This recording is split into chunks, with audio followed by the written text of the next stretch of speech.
Ito pala siya dito sa taas. Ito yung sinasabi nilang viewing deck. Ito nga naman. Yan. Ito yung nasa taas na siya. Yun. Ito siya. Nandun ang swimming pool sa baba. Yun na may nakikitang blue. Yun ang swimming pool dun. Yun o. Swimming pool dun. Nandun ang baba. Tapos ito siya. May basketball court sa baba. Tapos ito yung overlooking. Yan. So, akyat tayo dito sa taas. Aray ko po. Praise the Lord.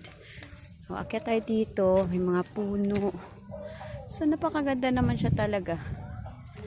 Yan. Overlooking dito sa taas. So, akyat tayo. Oh my gosh. Ganda. May mga ganito pa sila. Oh.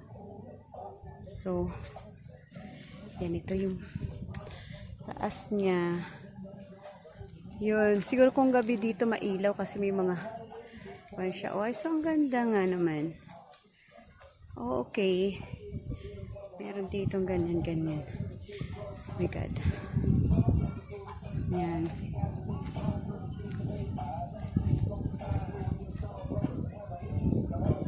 Yan siya, oh. Yan. Ang ganda nga naman siya talaga.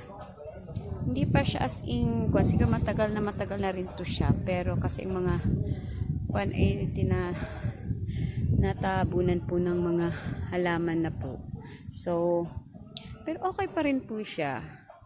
Kahit papaano. Ang ganda ng nature dito, mahangin. Ito yung puno na nasa gitna. Yan. So, makikita mo ang Maynila. Ayun. Yun. Ang buong kuha ng Laguna Bay o something ano yan. Yan dyan. Nakikita siya. Tapos, ito po siya dito. Yun. Doon.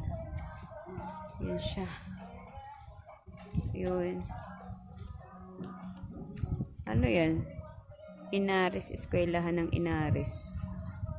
Eskwelahan yan dyan. Napakalawak niya. Sobrang lawak niya pala. Maganda siya. I miss ang place. Mahangin. Ito yung puno na nasa gitna. Malaking mga bato. So, it's so